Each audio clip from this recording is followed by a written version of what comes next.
What's up guys, welcome to the set. So we're gonna be testing out this ANDYCINE C7 Lite on a fashion commercial. So let's dive into it.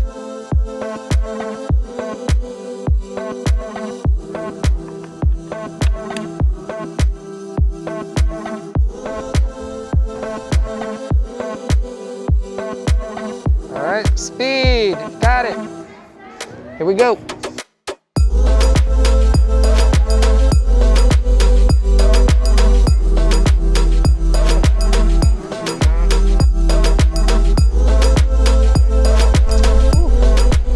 This is the brand new ANDYCINE C7 Lite 4K touchscreen monitor.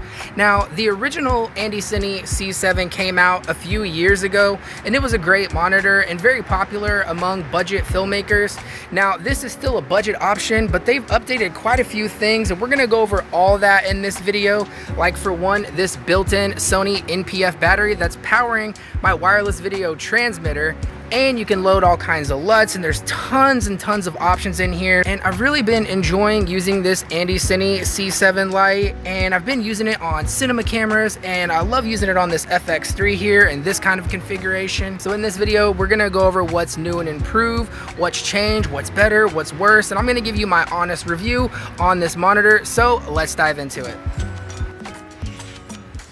So one of my favorite things is obviously this built-in NPF battery pack on the back. This monitor is actually providing the signal for the transmitter, and it's also powering it. So this is perfect use for this monitor, actually powering my wireless video receiver. So I have a hands-free monitor here, filming over here on the Ronin, so I can have clients be able to see, and they can just take this little lightweight stand wherever they like. And there you go, we have a wireless producer monitor. And not only that, but you can actually power this monitor in several different ways. So let's go over it. Oh, by the way guys, if this is our first time meeting, I'm RayValencia. I work in television production here in Florida full time, and this channel is all about filmmaking gear, tips, and tutorials. So if that's something that you're into, make sure you subscribe. So as far as power options, you have quite a few options actually. So not only can you power this monitor through this NPF battery like this, but you can also use the DC ports on the side here for actually charging it straight from a wall charger or from a D-tap battery. And furthermore, there's a USB-C port on the bottom down here, so you're able to actually power it from your phone charger or a USB bank. So lots of options when it comes to powering this thing, but just keep in mind if you're powering another accessory like this is a very battery hungry accessory as well, which is why I like using these big batteries like this, or powering it straight from a D-tap battery like a V-mount. So just lots of options when it comes to powering this monitor. One more thing that makes it even more versatile to work with any kit, whether you're a run and gun shooter like this, or you're a professional and you're working on a cinema camera. So by the way guys, ANDYCINE did send me this new C7 Lite monitor to test out and use on the channel for free. Although this video is not sponsored and all the opinions on this monitor are solely mine. I have been using it professionally and on my YouTube channel for a couple weeks now, and so far I'm really enjoying it. So let's get back into the video. So this ANDYCINE C7 Lite comes with a whole kit full of accessories and things that you need to get up and going. So let's jump back into the studio right now and go over some of the features and what you get in this kit. All right, so let's see what you get in the box. All right, so first up, you got a little bit of instructions and a cleaning cloth. You also get this really nice case that holds everything in, which I'm a really big fan of. All right, so here's everything that comes in the case. You get the monitor itself, the hood attachment, the sun hood to go over it. You get a monitor attachment here for connecting to your cold shoe.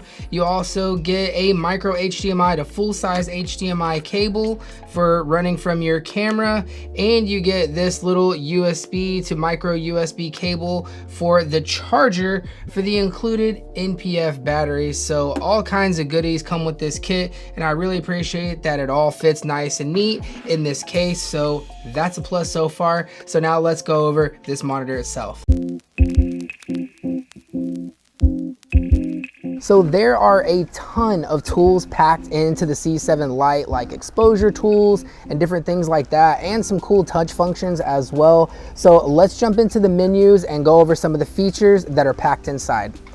So it also comes with this monitor mount here that actually swivels and tilts. So that's really convenient for whenever you're shooting.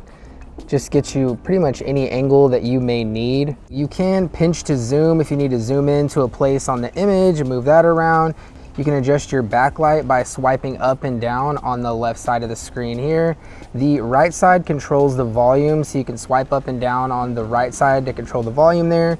You double tap the screen to bring up the main menu, or you can swipe up from the bottom to bring up all your shortcut items right here. And you can modify all your shortcut items on the actual main menu here. You can also bring this up with the scroll wheel button at the top. There's also a function at the top if you don't want to use the touch functions. All right, so now we can look over some of the tools in the actual menu. So here under the analysis tab, you have the overall analysis of everything here. So you can turn that on. That brings up all your different vector scope, waveform, histogram, audio meters, and all that. So let's kick that back off for right now. So you can customize all of those as well. Under this second menu here, this is where some of the most useful things are, like focus assist, zebras, false color. You can load your LUTs in here, and there's also some really cool functions in here, like you're able to control, like with this focus assist, you can pick any of these different colors here, and you can control the strength of it here, 8 different steps with that. So let's kick that back off. Under false color, this is one of my favorite exposure tools here. So I can show you here on false color. Let's kick that on. So it actually gives you 2 options. You have spectrum, or you have these airy colors, which is a little more grayscale. So here's how you look at false color here. So you can see as I actually change the aperture here on the camera and bring up some overexposed parts, those parts turn red here. And you can see that based off this scale on the left side. So let me stop the lens back down, and you can see your exposure change as you're doing that. So I'll leave it somewhere here in the middle. So that's my favorite exposure tool, is false color. So we'll kick that off.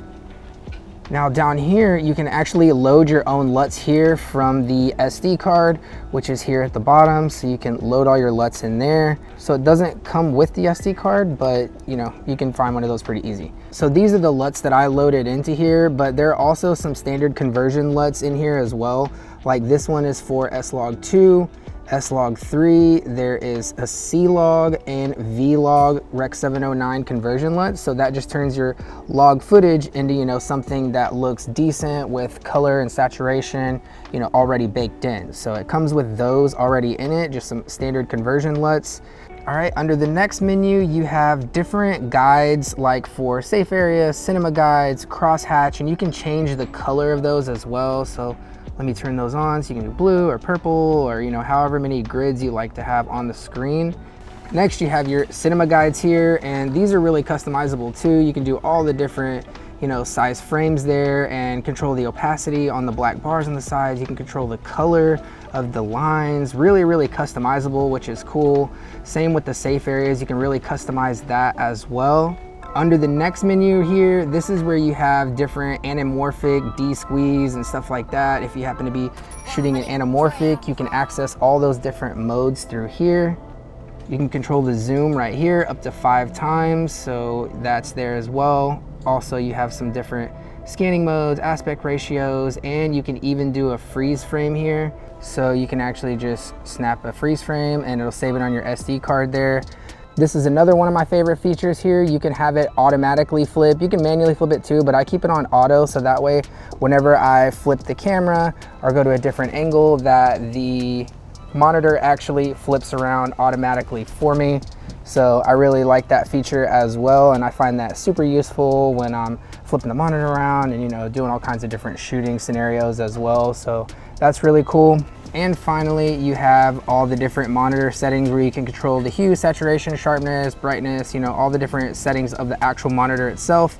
And then finally down here at the bottom, you can save different user settings and, you know, control your firmware and different things like that. So I've really been impressed with this ANDYCINE C7 LITE monitor. The fact that it's 4K 60 supported just makes that image look nice and sharp on here, which is really great.